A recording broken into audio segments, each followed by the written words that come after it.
Hey guys, I hope you all are well and doing well. So I am here with last minute preparation material. So here we will start from One Day I Wrote Her Name Upon the Strand. ये लिखी थी Edmund Spenser ने and Edmund Spencer was born in London in 1553. His pen name was Emerito and his most famous and notable work जो था वो था The Fairy Queen. One Day I Wrote Her Name Upon a Strand is taken from the collection of poems called Amoretti और जो total sonnets थी Amoretti में वो थी 89. Amoretti first time publish हुई थी 1595 में और central idea of the poem was poetry triumphs over time and death and pains जो word था उसका मतलब है poet's labor. एक word in the poem refers to also जो एक वर्ड है वो यूज़ हुआ है लाइन में एंड एक my name we wiped out likewise one word in the poem refers to a person who is full of proud और false notion and ये एक स्पेंसेरियन सोनेट है and rhyme scheme of the poem is A B B C D E E and the words like vain, like और ये जो word आया था एक, these are all examples of Elizabethan poetic dictation. One Day I Wrote Her Name on the Strand is sonnet number 75 in Amoretti. One Day I Wrote Her Name on the Strand is published in the Amoretti collection and this poem is addressed to Elizabeth Boyle. Elizabeth Boyle was the beloved of poet Edmund Spencer. Elizabeth Boyle was an Irish woman. Meaning of the word strand is sea beach strand word इसके title में भी use हुआ था that's one day I wrote her name upon the strand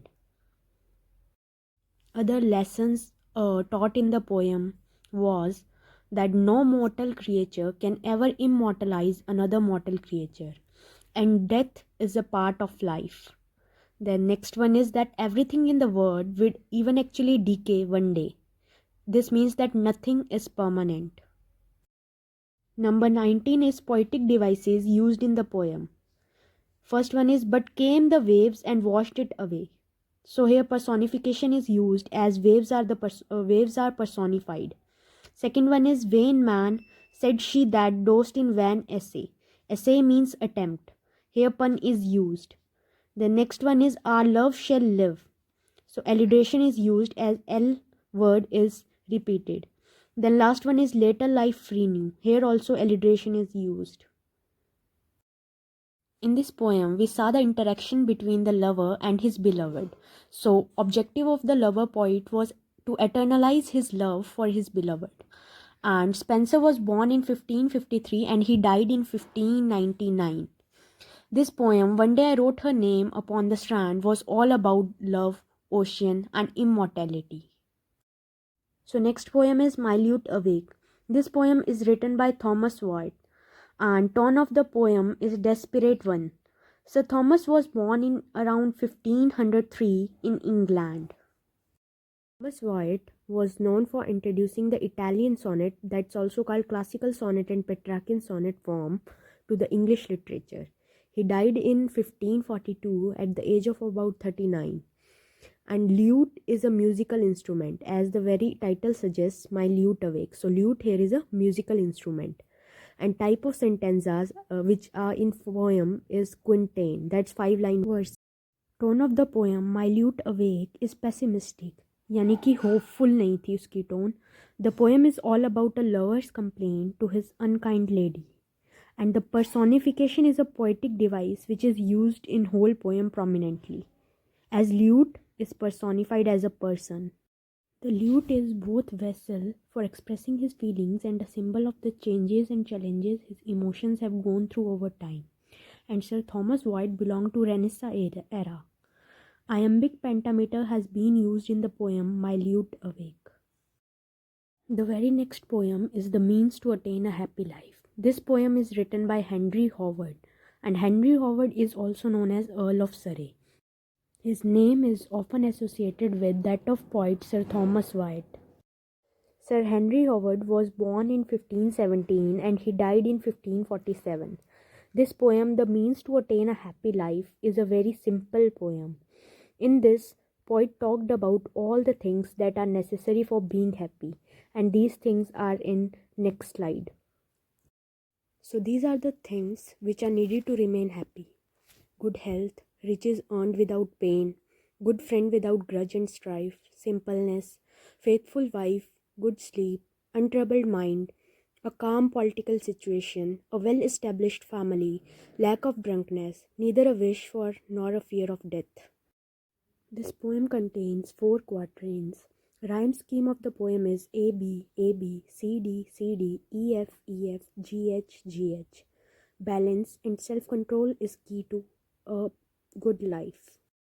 Next poem is The Face That Launched 1,000 Ships. This poem is written by Christopher Marlowe. The line was this: the face that launched 1,000 ships was spoken by Faustus in Act 5, Scene 1 of Dr. Faustus. Dr. Faustus is a drama written by Christopher Marlowe. Christopher Marlowe was born in 1564. He was English playwright, poet, and translator of the Elizabethan era. This poem, The Face That Launched 1,000 Ships, is extracted from play named Dr. Faustus. This poem is related to a figure named Helen, who was the queen of Sparta. In the play, Dr. Faustus is the protagonist of the play. This means he is the central figure. He makes a contract with the Satan that he will write off his soul to him on the condition that the Satan will allow him to live. It's not love, guys, it's live on the earth for exactly 24 years more. In meanwhile, he fell in love. He here refers to the central figure, that's the Dr. Faustus.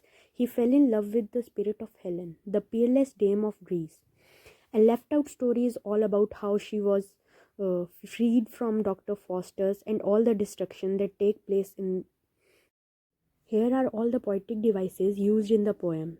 Alliteration in make me mortal, give me my soul, Aretha's azure arms, and metaphor in for heaven in these lips, and I will be Paris.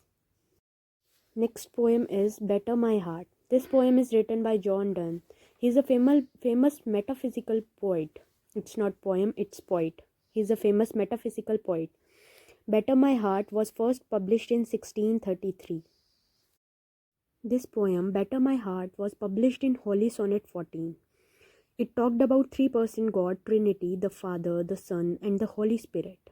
And there are total 19 sonnets, including in Holy Sonnets 14 collection. Theme of the poem, Better My Heart, is love, violence, and religion doubts. This poem is presented in form of prayer. Poetic devices used in the poem. First is alliteration, that's used in break, blow, burn, and make me. Next poetic device used in the poem is personification. In the line, reason your viceroy in me. Here reason is personified.